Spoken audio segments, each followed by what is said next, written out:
Tonight, we journey into the shadows, unraveling stories of terrifying encounters with entities from realms beyond. If you think you're brave enough, join us as we delve into accounts that defy logic and chill the soul. But beware! Each tale serves as a haunting reminder that some doors should remain closed. Title: The Vanished Shadows of Wineville. The town of Wineville sat in the Californian Valley like a forgotten photograph, a place where even the wind seemed to pass with quiet indifference. For most people, the town was no more than a stop on the way to Los Angeles or Riverside. Rolling fields stretched out along dusty roads, and occasional farmhouses punctuated the landscape. It was a land of simple people who wanted simple lives, away from the commotion of the big cities. But there was a restlessness to the quiet. As though the land held a history it was too weary to reveal. The townspeople talked in hushed tones about things that didn't sit right. Children seen in one part of town only to disappear a week later. Nights filled with peculiar noises carried by the wind from the outskirts. Sanford Clark was one of those children, though he was hardly a child by town standards. At 15, he was sent to work on his uncle's chicken ranch, a sprawling, isolated property at the very edge of Wineville, far from the closest neighbor. Sanford's mother had insisted on the arrangement. She said the boy would be better off learning some hard work under his uncle's guidance. It wasn't a choice, not really. Sanford's family needed the extra income his uncle had promised to send back to Canada. And so, Sanford had gone willingly enough, though he couldn't shake the gnawing feeling that something wasn't quite right with his uncle, Gordon Northcott. Gordon was only 19, young to be running a ranch on his own, people often commented. But he carried himself with an authority that seemed older, sharper, and colder than his years. His dark eyes held a look that made people uncomfortable, and he had a strange way of speaking, as if he was always on the verge of saying something unsettling. Sanford's first days on the ranch were hard. He rose before dawn, feeding the chickens and cleaning the coops under his uncle's watchful eye. Gordon insisted on strict rules, which Sanford was too afraid to break.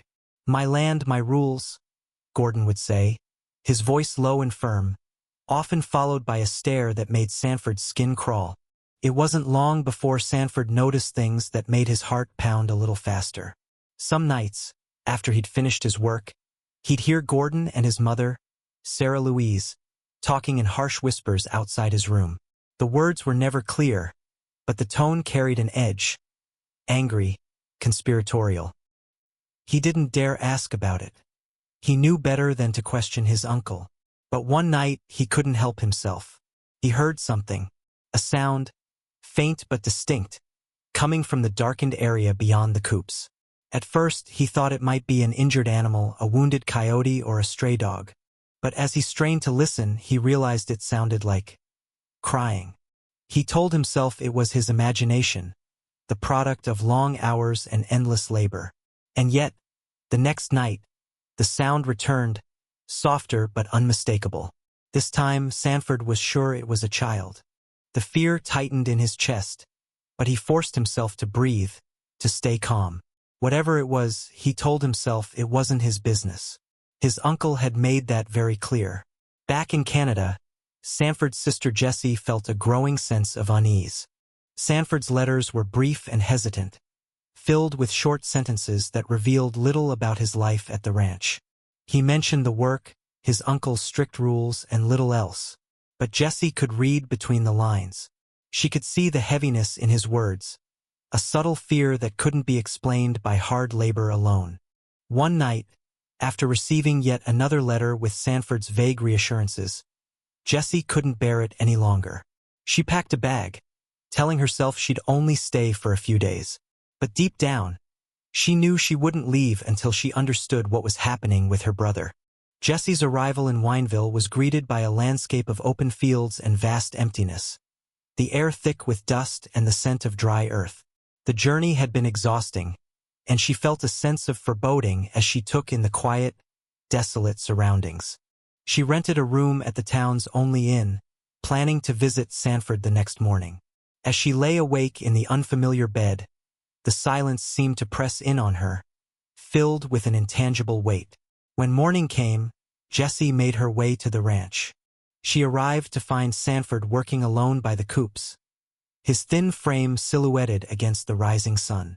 When he saw her, his face lit up with a brief flash of relief that quickly faded into something darker, fear. "What are you doing here?" he whispered, glancing over his shoulder. "I came to see you," she replied. "Something doesn't feel right. Why haven't you told me what's going on here?" Sanford opened his mouth to reply, but his gaze drifted behind her, his face going pale. Jesse turned to see Gordon approaching, his expression unreadable, his eyes fixed intently on her. "Well, aren't you a sight for sore eyes?" he said, his voice coldly polite. "Didn't know we'd be having company." Jesse forced a smile, trying to keep her voice steady. "Just visiting my brother. I hope that's all right."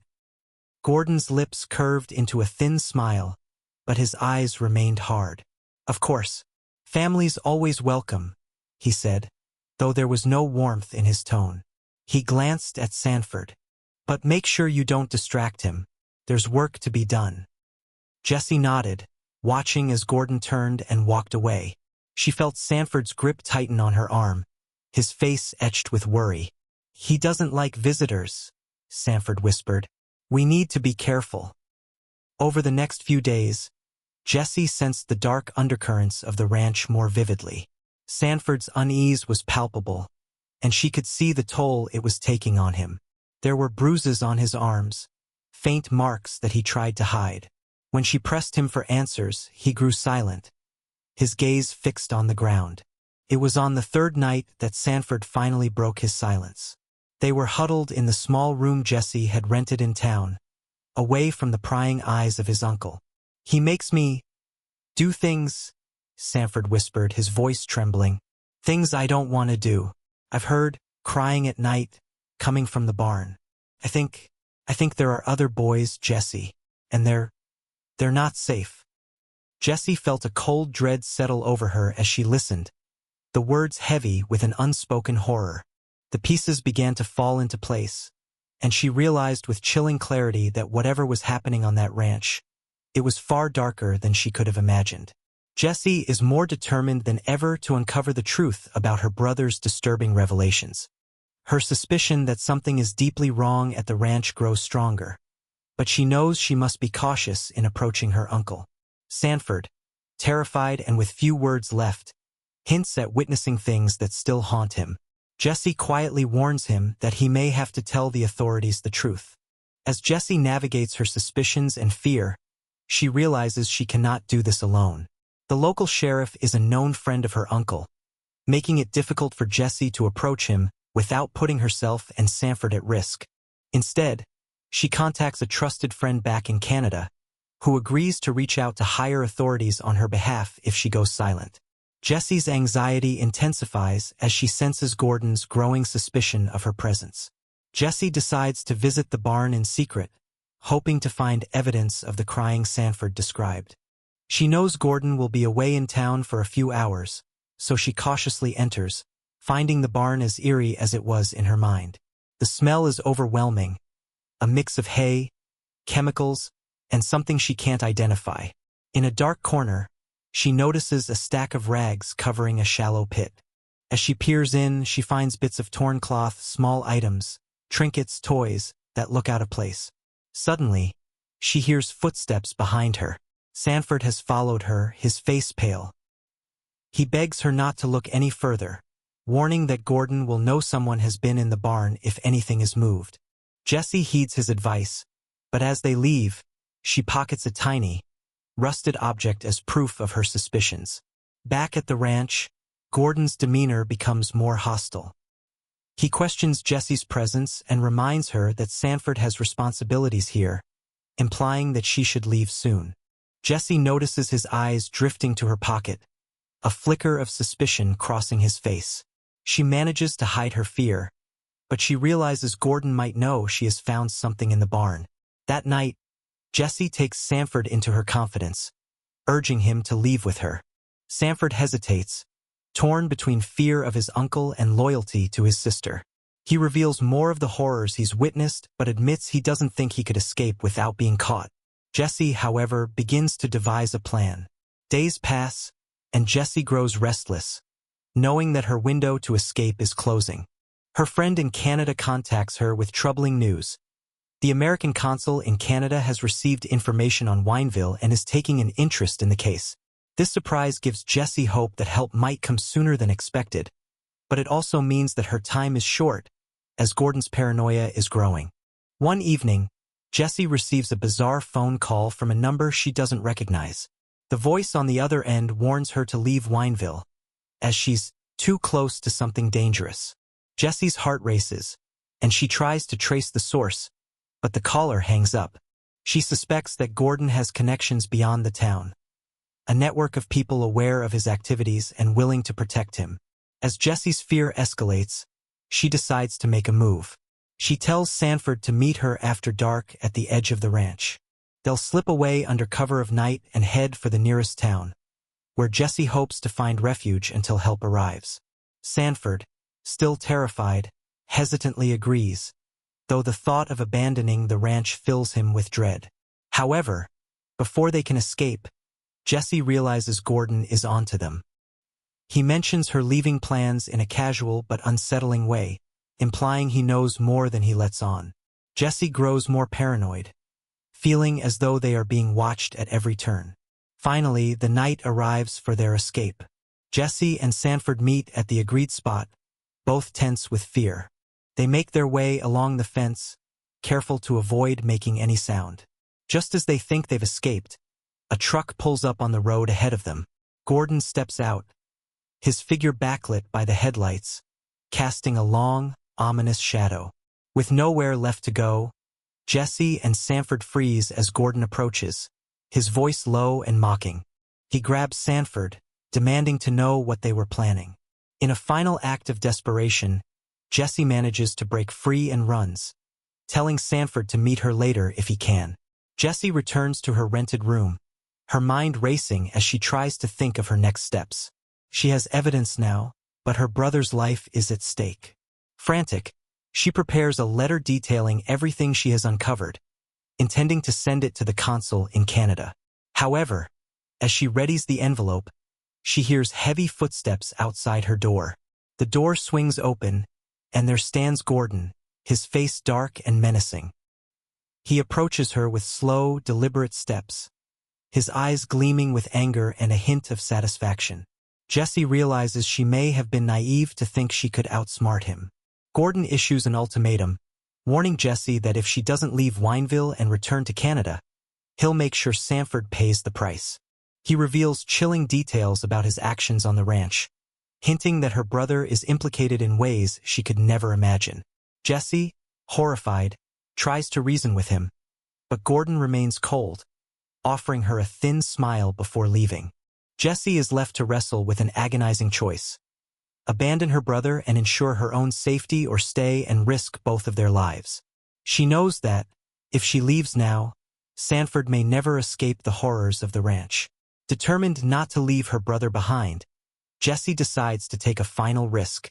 She returns to the barn late one night, finding clues that suggest other missing boys might have been held here before meeting their tragic end.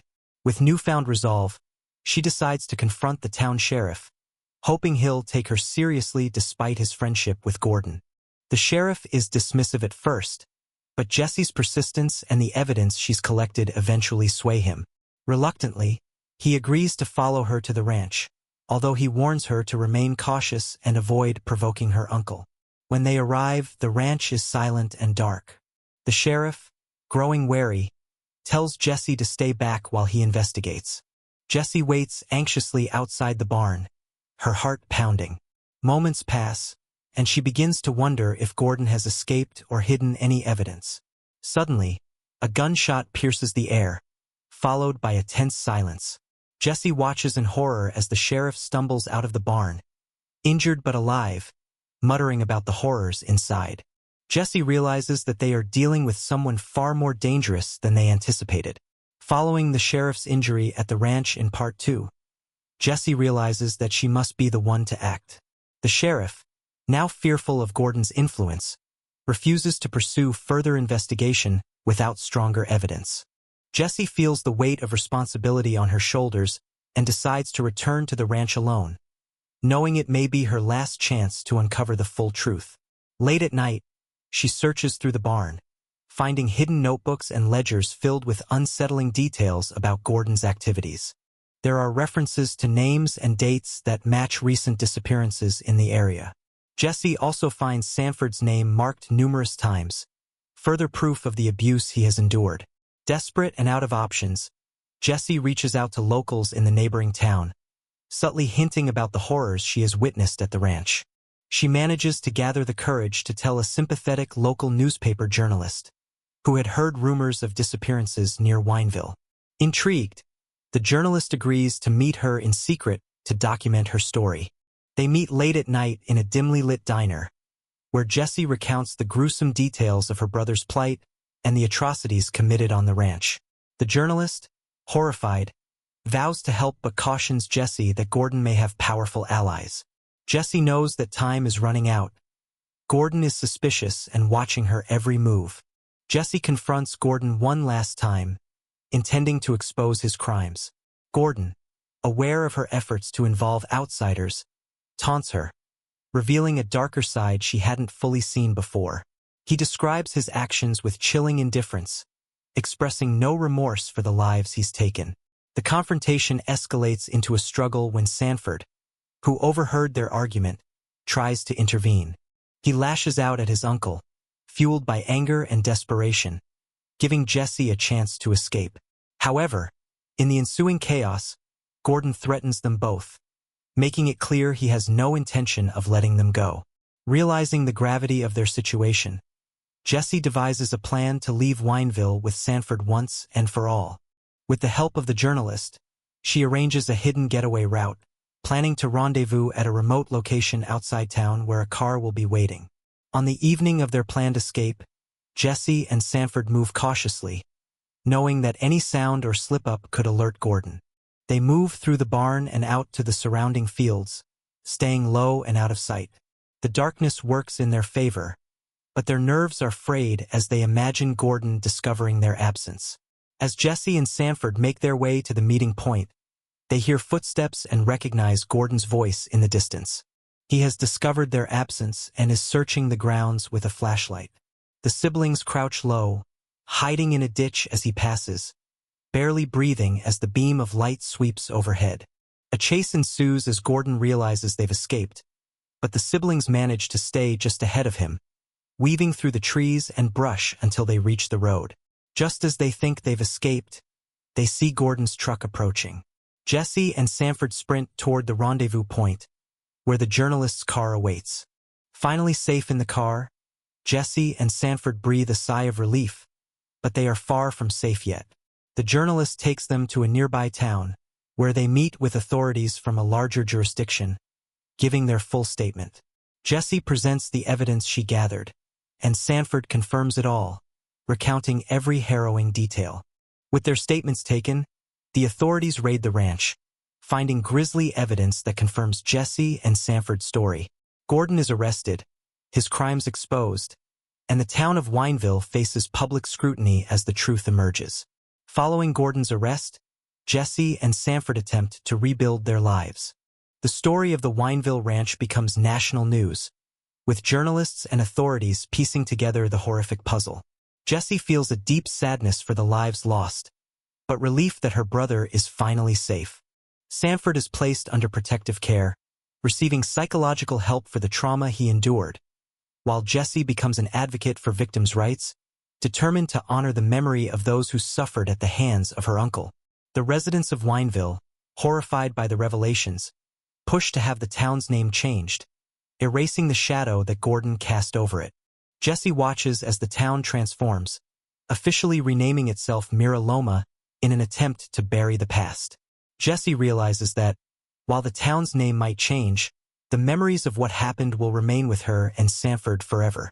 She leaves the town behind, vowing never to return, but she takes with her the strength and resilience she discovered within herself through the ordeal.